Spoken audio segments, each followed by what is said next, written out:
A tourist with a plastic gun crossed the forbidden line, mocking the royal guardsman. The crowd chuckled, but then a chilling voice cut through the air. What happened next would forever change that day. The sunlight, lazily piercing through the clouds, made the square near Buckingham Palace almost picturesque.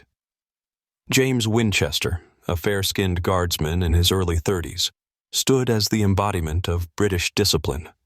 Dressed in his red uniform, donning a bearskin hat, and with an expression of stone-cold stoicism. He remained motionless even as the noisy crowd of tourists buzzed with the flashes of cameras and the endless clicks of smartphones. Amid the crowd, a man in a bright orange jacket stood out. An American flag was casually draped over his shoulders, and he clutched a plastic toy gun in his hand. He looked to be about 40, with weathered skin and eyes glinting from a little too much alcohol. The tourists had dubbed him Bob, though no one bothered to learn his real name. "Hey, soldier boy," he yelled, waving the toy gun in James's face. "What's the matter? You scared?" The crowd began murmuring. Some chuckled, others shot sideways glances at the scene. But Bob, evidently relishing his role as the center of attention, seemed intent on giving the crowd a show. He swung the gun dramatically, pulling exaggerated faces as if he were the star of an action movie. James, as befits a royal guardsman, didn't flinch. His face, as if carved from stone, ignored the commotion. But isn't that exactly how a member of the Royal Guard is supposed to behave? Still, there was an undeniable tension building in the air. Can you feel it? That sinking feeling when you just know something terrible is about to happen. Bob decided to turn up the theatrics, desperate to hold the crowd's attention. He began acting out an imaginary spy mission, dramatically hiding behind other tourists before leaping out with the plastic gun aimed squarely at James. "You're under arrest, soldier boy!" he bellowed, his voice dripping with over-the-top melodrama, clearly fishing for laughs, and he got them, at least from those who found his antics amusing. Others, however, began whispering openly, "This is going too far," or, "Does he think this is okay?" But Bob seemed to live in a world of his own, where anything was permissible. The crowd started to divide.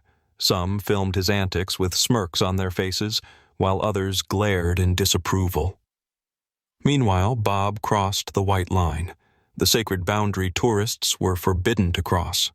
Now, he was just inches away from James. "Relax, it's just a toy," Bob laughed, waving the gun near the guardsman's face. Still, James didn't budge. His expression remained impenetrable, even though, internally, a storm seemed to be brewing. Bob stood so close now that the reek of alcohol hung in the air like an invisible fog. Imagine having to stand there, motionless, while someone was practically breathing down your neck.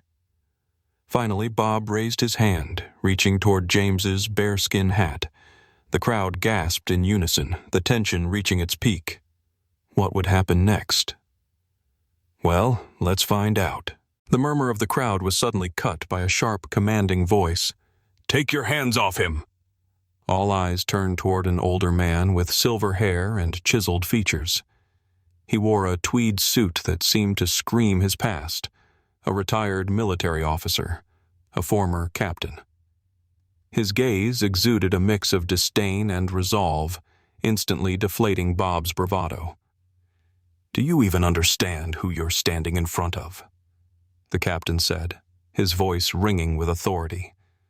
"This man represents the honor and discipline of his country, and you're here putting on a cheap circus act."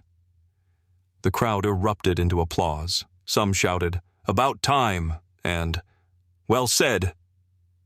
For a brief moment, James allowed himself a subtle gesture of gratitude, the faintest turn of his head toward the captain. But Bob, instead of staying silent, retorted, "It's just a show, old man. Lighten up. Can't you see it's all in good fun?"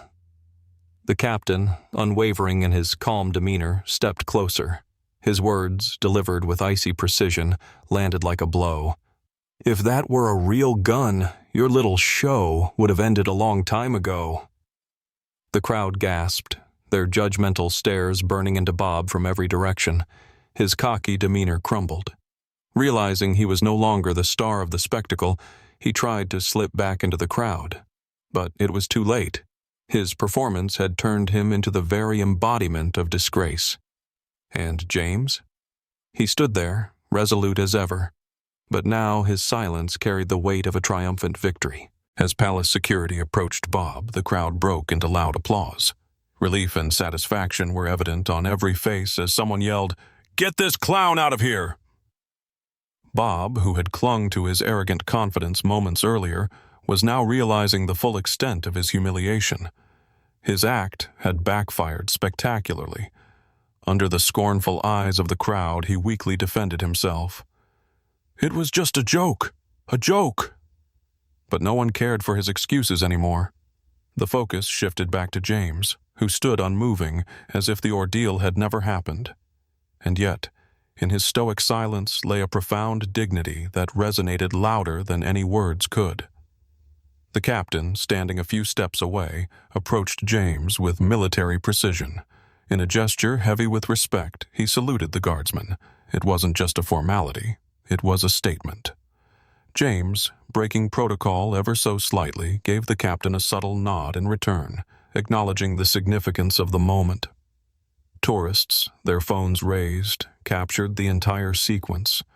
Within hours, the videos flooded social media. The comments buzzed with admiration. "This is what honor and dignity look like.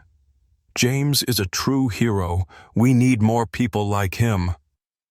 That tourist is a disgrace. Show some respect for tradition." As the crowd finally dispersed, the square returned to its usual hum of activity.